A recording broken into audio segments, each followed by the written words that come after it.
Hola, ¿cómo están? Vamos a hablar ahora acerca de la fisiología de la sinapsis. Para eso comenzamos diciendo que la sinapsis va a ser un tipo de comunicación intercelular que se genera entre las neuronas.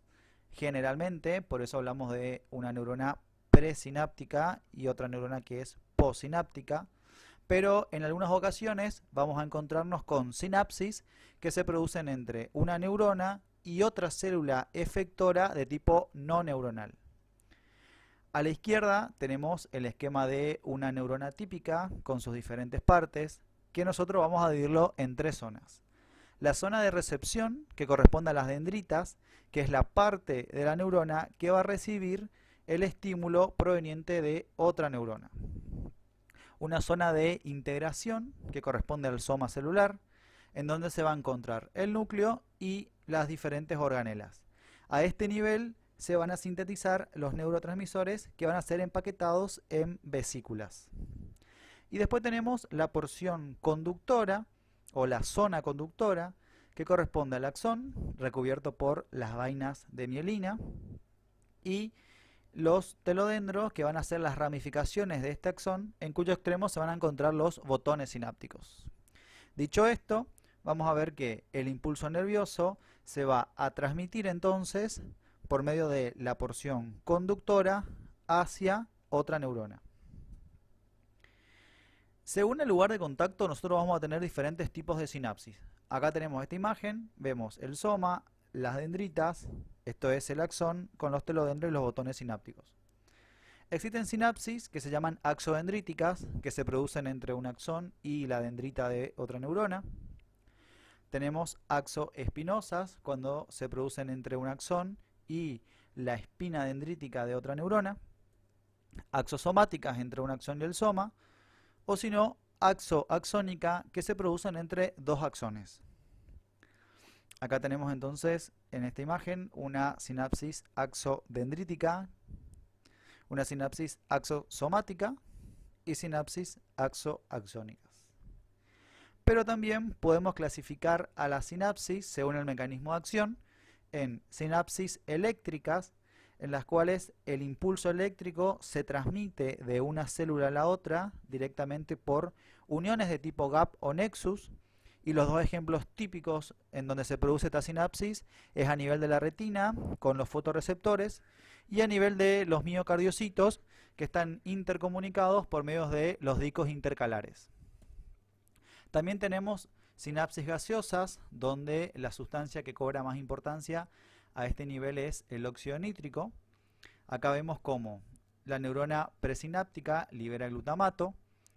El glutamato actúa sobre un receptor de tipo NMDA de la neurona posináptica. Esto genera la apertura de canales de calcio, que se une con la colmodulina, activa una óxido nítrico sintetasa y se produce la síntesis de óxido nítrico a partir de la arginina.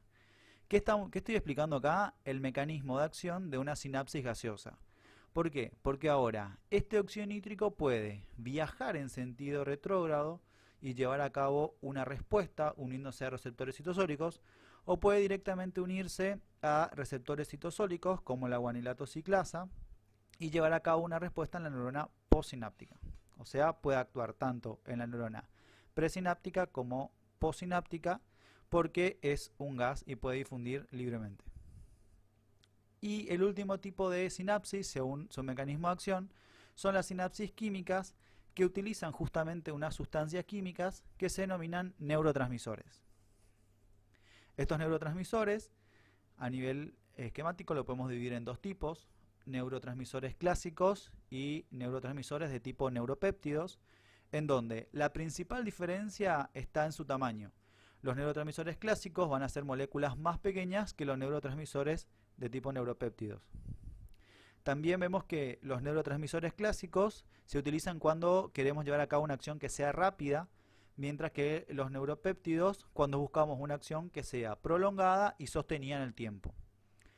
Los neurotransmisores clásicos son bien conocidos, por ejemplo la acetilcolina, la noradrenalina, la serotonina, histamina, glutamato GABA y la glicina, mientras que los neuropéptidos son menos conocidos, como la sustancia P, la compresina o la sustancia K.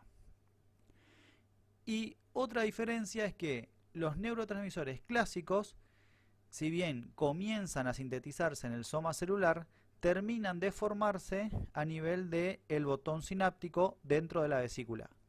Mientras que los neuropéptidos ya viajan formados completamente hacia el botón sináptico. Es decir, los neuropéptidos se terminan de formar en el soma, mientras que los clásicos comienzan a formarse en el soma, pero terminan su formación a nivel del botón sináptico.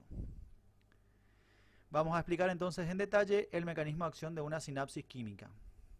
Hablamos, esto que vemos en imagen es un aparato sináptico que está compuesto por la neurona presináptica, la neurona postsináptica y entre medio el espacio intersináptico.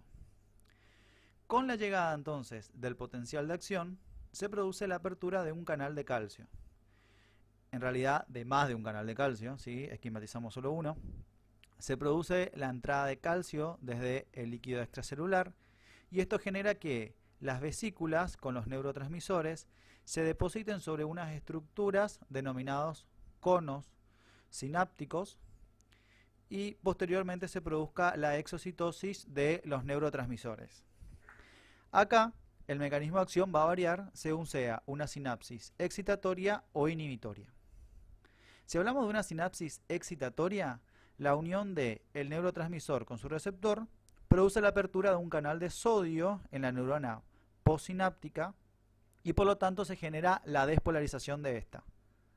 Mientras que si hablamos de una sinapsis inhibitoria, la unión del neurotransmisor con su receptor produce la apertura de un canal de cloro, entonces se genera una hiperpolarización y el impulso eléctrico no se transmite hacia la neurona postsináptica. Recordemos entonces que la acción excitatoria o inhibitoria no depende del neurotransmisor, sino que depende del tipo de receptor que estimule, con dos excepciones, que son el GABA y el glutamato. El GABA siempre va a ser inhibitorio, el glutamato siempre va a ser excitatorio y los demás neurotransmisores van a depender del tipo de receptor sobre el cual actúan. Muchas gracias.